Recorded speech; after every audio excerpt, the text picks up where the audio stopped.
Hello, എല്ലാവർക്കും നമസ്കാരം. ഇന്നെനിക്ക് പൊതിച്ചോറ് കഴിക്കാനായിട്ട് ഭയങ്കര ആഗ്രഹമായിരുന്നു. അപ്പോൾ അതുകൊണ്ട് വീട്ടിലുണ്ടായിരുന്ന കുറച്ച് കറിയും എക്സ്ട്രാ ഒരു മുട്ടയും കൂടെ പൊരിച്ച് ഞാനൊരു സിമ്പിൾ പൊതിച്ചോറ് തയ്യാറാക്കി. കറികൾ എന്തൊക്കെയാണെന്ന് നോക്കാം.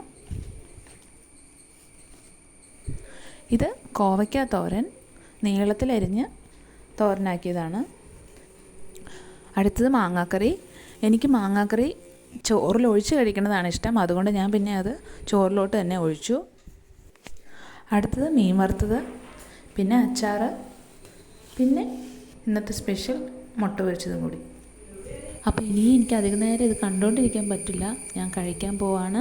കുറച്ച് മുട്ടയും കുറച്ച് മാങ്ങാക്കറിയും കുറച്ച് കോവയ്ക്കയും എല്ലാം കൂടെ കൂട്ടി കഴിക്കുവാണ്. അപ്പോൾ എല്ലാവർക്കും ശുഭദിനം.